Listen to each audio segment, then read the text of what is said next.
Good morning. Good morning. Diversity is important to all of us at the Episcopal Academy. As our community becomes more representative of the different cultures, religions, and groups of this planet, it is increasingly important that we begin to take this issue to all parts of our community, to the middle school. Today, you will hear from a fantastic group of upper school students. They have chosen to make a difference. Listen to what they say, and know that you too will have an opportunity to experience the Student Diversity Leadership Conference in the future. In the meantime, there are ways that you can impact our community today, literally. Today, during lunch, I will be hosting a diversity lunch chat. I encourage each and every one of you to attend, if not today, at least once this year. Please come with an open mind and begin making a difference by beginning with yourself. Mrs. Portlock will introduce today's speakers.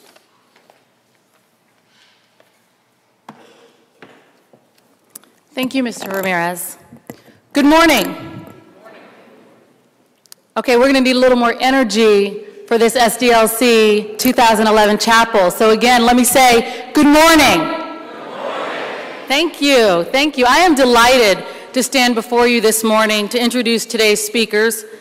But first, I want to give you a little background on the National Association of Independent Schools People of Color Conference and Student Diversity Leadership Conference. The People of Color Conference, known as POCC, is the flagship of NAIS's Equity and Justice initiatives. The mission of this conference is to provide a safe space for networking and a professional development opportunity for people who, by the virtue of their race and ethnicity, comprise a form of diversity termed people of color. POCC serves as an energizing, revitalizing gathering for people who experience independent schools differently. The Student Diversity Leadership Conference, or SDLC, is an inclusive, multiracial, multicultural gathering of upper school student leaders from around the country that focuses on self-reflection, allyship, and community building. It is led by a diverse team of trained adult and peer facilitators. Participants develop an appreciation of their own identities. They build effective cross-cultural communication skills. They better understand the nature and development of effective strategies for social justice, and practice expression through arts while networking with their peers. This year's conference was in Philadelphia, and we hosted over 1,500 students and 2,300 adults from independent schools from across the country at the Pennsylvania Convention Center. As a member of this year's POCC Planning Committee, I had the opportunity to experience all of the efforts involved in making a national conference successful. There are many people in this community I need to thank, but in the interest of time, I would like to give a shout out to the following people: Mrs. Shingle, Mrs. Tassoni, Mrs. Maluski, Mrs. Brown, Ms. Gian Cristoforo, Mrs. McCullough, Mrs. Celia, Ms. Na, Mr. Ramirez, Mr. Willis, Mr. Clark, Dr. Hall, Dr. Malter, Mrs. Swanson, Mrs. DiNatale, Mrs. Fox, Mrs. Passarella, Mr. Notaro and staff, Mr. Letts, Mr. Familetti and staff, Mr. Wag, Mr. Morris, Dr. Daniel, Reverend Squire in the vestry, Reverend Zug and Chapel Council, SDLC 2011, and all of the students, faculty, and staff who have ever participated in a diversity training, workshop, lunch, conference, or club. If any of you were just called or fit that description, could you please stand right now so that we can recognize all of your efforts?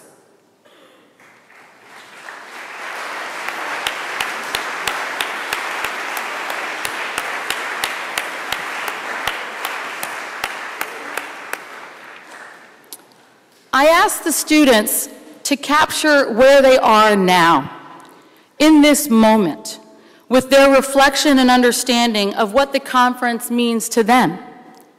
I told them that speaking their truth is important. Understanding that their truth may change depending on the context of a given situation is also important. And knowing that their truth may differ from someone else's and respecting that difference is diversity awareness. As mentioned in Diversity Awareness magazine, it's not that I'm different from you, but rather I'm different like you. You see, our difference is yet another thing we all have in common. Students, I'm so encouraged by your passion, your intelligence, your leadership, and your commitment to be the change you wish to see in the world. The students have asked that you replicate SDLC for them a little bit. So after each speech, instead of applause, if you can just snap, that would be much appreciated. Can we just practice and see if we can do that? Okay? So please stand to greet this year's 2011 SDLC participants, Lee Adelizi, Shreya Reddy, Mohammed Toure, Bobby Stone, Maria Burke, Nisha Meyer, Kayla Coleman, and Thomas Boynton.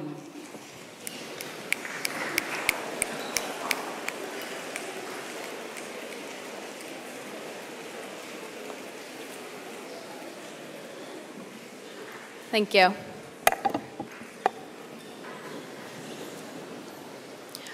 Going to SDLC was an eye-opening experience for me. It was unlike anything I had ever been exposed to or came across. It challenged me to step outside my comfort zone and reflect on the issues I have in my own life, to be open, to take risks, and to not be afraid of hearing the truth.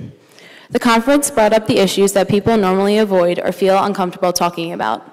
These were issues concerning diversity, which I learned was so much more than just race and isn't just about the benefits of the minority. Diversity involves socioeconomic status, physical and mental ability, sexual orientation, and religion. These issues were brought to center stage and reviewed in so many different opinions and taught truthfully with no sugarcoating, no matter how hard it was to hear. Being put into small family groups enabled you to finally share your opinions that you normally would keep inside and discuss them with people that had different opinions than you in a totally comfortable and safe environment. I learned that even if you may not agree or understand what people's opinions are, everyone is entitled to a certain belief and you have to respect them. This was just one of the many things I took away from attending this conference. But I think the biggest thing I took away from it and changed was how I view people. Before this conference, I subconsciously judged people the moment I saw them. I would instinctively form an opinion about or stereotype them before even talking to them or getting to know them. But what I learned and what will really stick with me is that there is so much more to people than meets the eye. Although this is cliche, so many people, including myself, never really listen to it. We just automatically form opinions. But we really don't know what that person has gone through, so how is it fair for us to judge? Are you afraid of difference? Think about it. This fear can create a cycle of oppression, which can lead to internalized oppression. This is when the oppressed start to believe that what people think is true, and they let this influence how they view themselves and who they are. Everyone has their story to tell, and everyone has struggles in their life that we can learn from. I learned just simply listening can allow you to apply what you hear to help you in your own life, or more importantly, enable you to help in someone else's life. I met so many internally beautiful people whose stories really stuck with me that I would have never expected had I not made the effort to get to know them. But I also learned that with all this new awareness I have acquired comes responsibility. This means it is now my job to make other people aware of what I learned, and hopefully to set an example and influence people to stop stereotyping based on their ignorance or frustration. Try to be an ally in someone's life or to someone who is defenseless. You never know how your support can impact them. It could even save their life. On the last day, one of the conference faculty members finished with a statement that really clicked with me and will empower me to work hard at making a difference here at EA. She said wisely that SDLC gave me the shovel and now it's up to me to start digging. Thank you.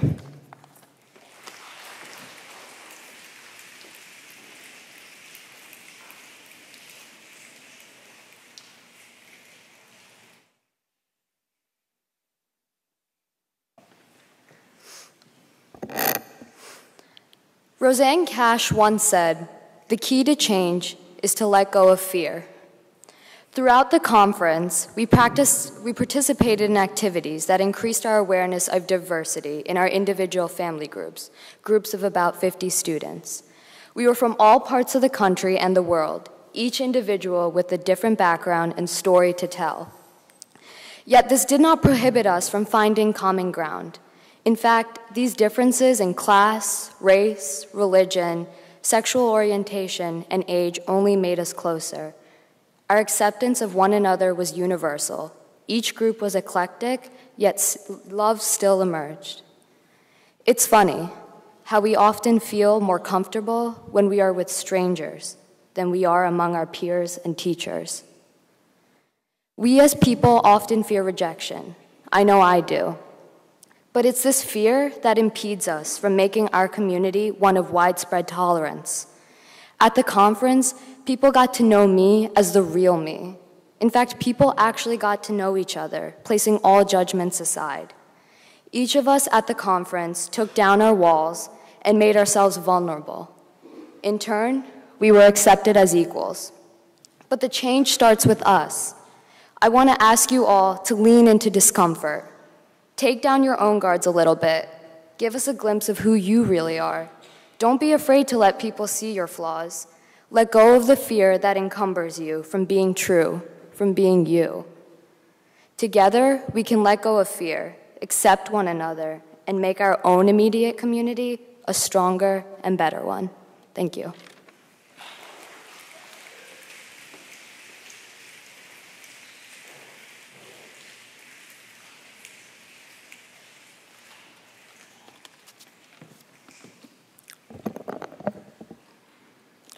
Does it really matter? Does race matter? Does religion matter? Do ability, age, gender, sexual orientation, and socioeconomic status matter? I find myself at a very interesting juncture of my life, at an intersection of cultures, values, and belief systems. As a result, I often ask myself these questions as I slowly immerse into the multitude of cultures that is America. I realize, however, that I'm not alone in this struggle.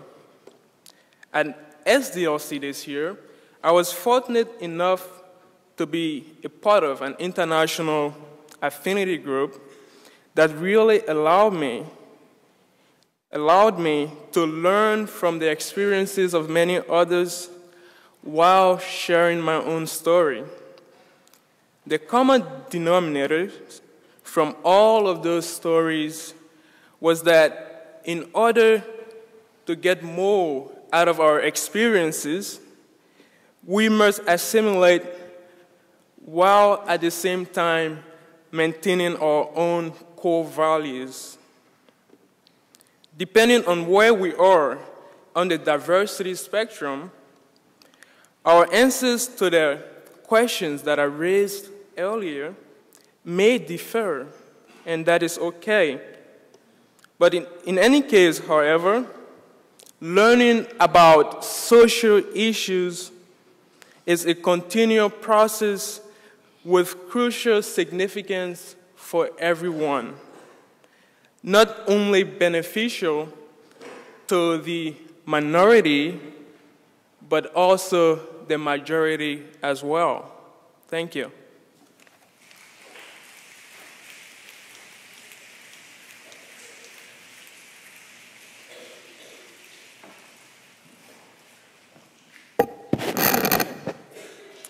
To stand here and convey what SDLC has done for me over those 3 days would be impossible. So I'll share a story. Towards the end of closing ceremonies, we were asked to participate in one last exercise. Every student was asked to stand in silence and walk around, looking each and every person they passed in the eyes. The point of the exercise was to find our soulmate. Once we found them, we were to sit. This was a challenging task for me. I stood up and looked the first person I saw in the eye and gave them my best smile. and was quickly shot down. And so did the other 6 that followed. I began to get worried because I didn't want to be that kid who was stuck in the awkward last people standing couple. I began to get desperate and almost began to drag someone forcefully down with me. It was then I saw a girl who was the antithesis of me. And with a quick thumbs up, we sat down. Once everyone sat, I proceeded to have one of the best conversations I had over those 3 days.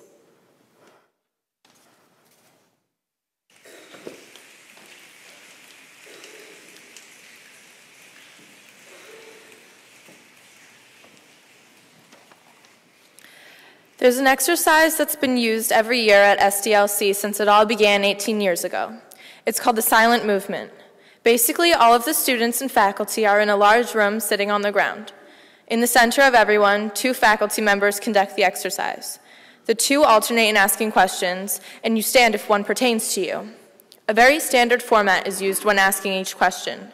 Please stand if you identify with being blank. You look at the people standing. Look at the people not standing. Reflect on the significance of either place. Thank you. Please be seated. Questions start out very simple. For example, the first question was, stand if you identify as a freshman. Questions are asked that pertain to religion, sexual orientation, socioeconomic status, gender, race, ethnicity, and age. One girl, about 5 people down from me, stood about 3 times, where only she and another in the room were the only people of 1,500 standing. She identified as transgender, a member of the Wicca religion, and as having 2 parents of the same sex. I was intrigued and a bit scared, to be honest. After the exercise, I approached her and told her she seemed like quite an interesting person. She agreed and said she never really thought of herself as interesting before that exercise, and after 5 minutes of talking to her, I understood why. Her personality was not significantly different from any of us here in this room. She actually ended up becoming one of my best friends over the few days.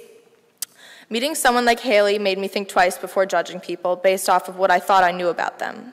I learned from her, but mostly I learned through this exercise that we are all prone to prejudgments about people from their single characteristics.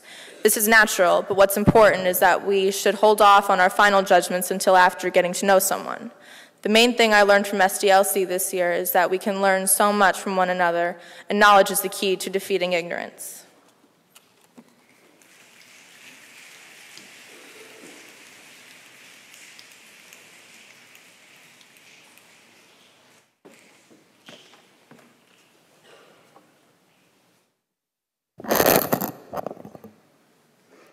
I'm sure you've heard of how SDLC is a life-changing experience and like an emotional roller coaster ride. I was worried that I'd be that one person who would not be that intensely affected by it.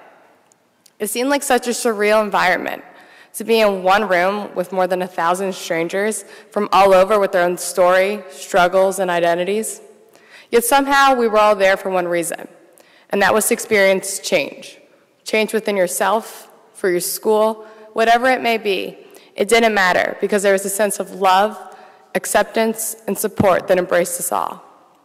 It didn't have to be said, it didn't have to be seen, and it didn't have to be heard. The silence secured our respect and encouragement for one another to truly allow us to be ourselves. In the presence of this support, I clearly remember looking at all the people in one room.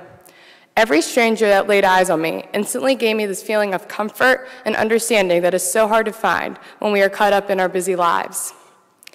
I knew I would not completely change as a person by attending this conference, but I'm so grateful I did.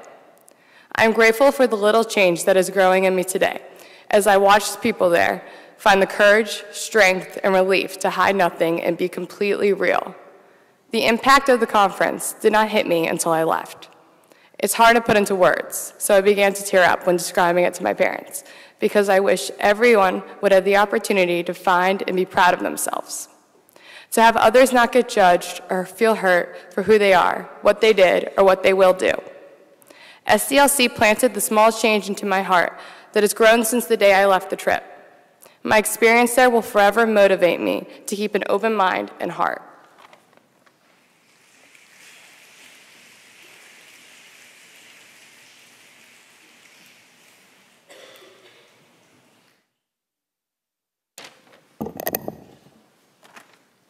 Here I am, 4 days after an experience of a lifetime. I think it was unanimous that coming back to Episcopal from SDLC would be no easy transition. Not solely because it would be overwhelming to catch up on schoolwork, but because I will be returning to my somewhat tense community. Over the course of 2 days at SDLC, over 1,500 students took up the challenge to unite as one, with no judgments, no premeditated ideas, stereotypes, or assumptions about anybody. Whoever you truly were was welcomed with open arms, and no topic was too risky to talk about. We were often encouraged to lean into the discomfort of new experiences. Every student who attended the conference shared a common bond, and I believe here at EA, all of us share a common bond too. We all go through similar struggles and triumphs, and we, as a student body, should be able to share the mutual experiences with each other. I'm not saying that starting today, we should pour our hearts to every person we meet, but don't be afraid to go outside your comfort zone and lean into that discomfort. You really don't know what you can learn about yourself from listening to your peers, and we can take the time to be honest with ourselves and with those around us. Everyone in this community can benefit from the outcome if we learn to lean into that discomfort. Thank you.